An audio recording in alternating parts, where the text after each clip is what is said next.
let's do a top 10 list, because everybody loves top 10 lists. So today we're going to talk about the top 10 live-bearing fish.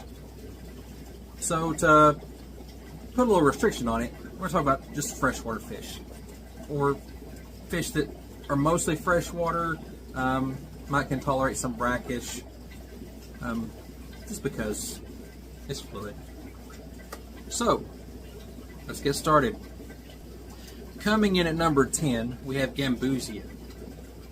Gamboa are a neat little fish, live bearer of course, because that's what this list is. And they come from North America. You find them in most streams and waterways, probably wherever you live. And even if they aren't native to where you live, you probably find them there too. They're not as popular in the hobby, but they are out there. And there's different varieties of them, and you can usually go in a community tank. So number 10 is Gamboa. At number 9, we have half beaks. Half beaks are unusual. They can open the top part of their mouth instead of the bottom part, like most other fish and pretty much all the other animals out there. So the top part of the mouth hinges up. They come in a variety of types and colors. Most of them are fairly small, and very interesting to see swimming around in your aquarium. They're not as easy to find as some other species, but they are pretty neat. At number 8, we have the cool water Livebearers coming from Mexico, the gads. With about 50 or so species of gads, they come in all variety of colors and sizes and a variety of shapes. The majority of them are threatened with a level of extinction at some level, whether it's just vulnerable or critically endangered or somewhere along the range there. They're really neat to keep in your aquarium. Most of them wouldn't require a heater, and there's so much about them we could make endless videos on gads themselves. So number 8 is gads. Number 7, coming in at number 7, we have Limas. Limas are a rare live bear that come from like the Caribbean islands, like Jamaica, Cuba, Hispaniola, that area in there. Roughly about 20 or so species, and the majority of those have also been recognized recently as in need of help and conservation, of being threatened with extinction of some level. They are prolific breeders. Stay not too small, but not large either. Really good with community tanks, and something neat to keep that you won't find in a lot of pet stores. Coming in number 6, we have the Heterandria formosa, or the least killifish. Least killifish is often referred to as the smallest live bearer. There is another species or two out there that are giving it a run for its money, whether it is actually the least of the live bears, the smallest of live bears. But it is one of the smallest, and it has a neat way of reproducing that it won't drop 10 or 20 or 50 fry like some of the other species will. The least killifish will drop 1 fry at a time, but it may drop 1 fry every day. And this is partially in part to it being so small. Least killifish is a native to the U.S., and so it can be collected in the southern states in the wild. And at number 5, we've got Endlers. Endlers are the close cousin to the Guppies, and everybody's familiar with Guppies. But the Endlers are a little smaller. They are just as prolific, and now there is a variety of colors and patterns and everything out there for the Endlers. They are great for smaller tanks, but look even better in large groups in large tanks. A great fish for almost everyone. Coming in at number 4, we have Mollies.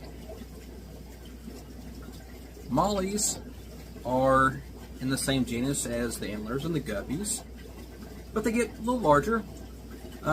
There's a variety of colors, a few different species, and they're really hardy. Most mollies can handle different levels of minerals in their water, even salt. Some mollies have been found even in the ocean. Mollies are usually very peaceful, can live in community tanks, and very popular with their when they get their larger, like cell fins and that type of thing. At number 3 are swordtails.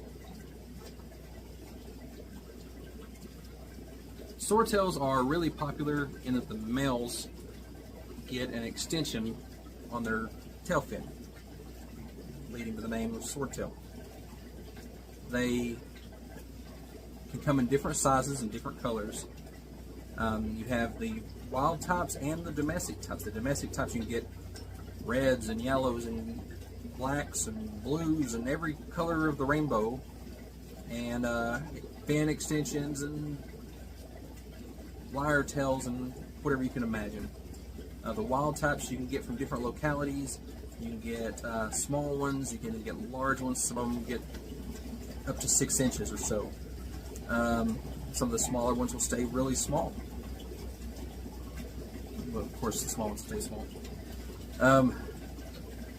They're popular in that they're easy to breed. They're a little larger than, say, like your Endlers or your these Killy fish or your Guppies, and they add attention to your tank. You can see back here I've got some Calmani swordtails. At number 2, we've got the swordtails, really close relative, the platy fish. Platies have all the aspects that make swordtails great, except they don't have the sword. The males and the females have the same type of fin on the back. They don't have the extensions unless they're bred for certain extensions. But they still get the same wonderful colors and good size, good temperament. Some people argue that platies are a little more docile than swordtails. They don't jump as much. I haven't had trouble out of my swordtails jumping anyways, or being aggressive. Before we get to number 1, let's talk about a few honorable mentions. There's tons of Livebearers out there that could have made the list, and with only 10 spots, there's definitely going to be some left off. So, some of my honorable mentions I'm going to throw on here are anableps, or 4-eyed fish. They're not as common in the hobby, but they're really cool that they'll set where they can see out of the top of the water and below the water and get the name 4-eyed fish. But they're really neat fish. Maybe one day I'll get to own some myself. Another honorable mention is the pike Livebearer. I've recently been keeping pike Livebearers, even bred them, and that's a very neat experience. These fish get pretty large. They're the largest of the Livebearer of its family, and a really neat fish to keep. Another honorable mention before we get to number one is the black chin livebearer.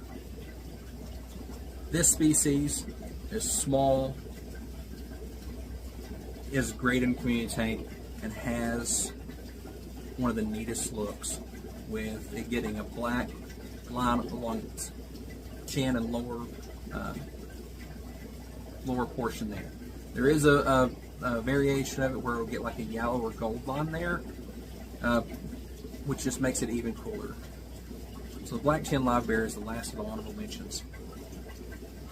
And now for number one. Number one is the guppy. The guppy is probably the most famous, most popular of the live-bearing fish, and for good reason. They stay small. They're really easy to breed. You can get a variety of colors from every color in the rainbow, plus some. You can get finnages from swordtail type fins to lyre type fins to long fin, short fin. You can get the Dumbo fins.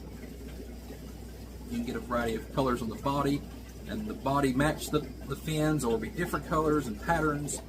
And they're really neat to keep.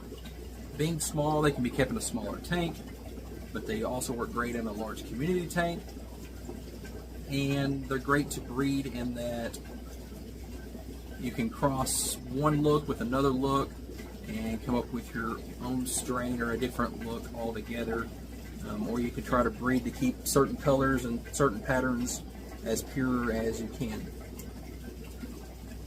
So that's why number one is the guppy. What's your thoughts? What live bears did I leave off the list? Which ones should we dive deeper into and look at more in depth of specific details of those fish? What's your favorite live bearer, and do you keep any of these? Let me know in the comments. And until next time, we'll see you.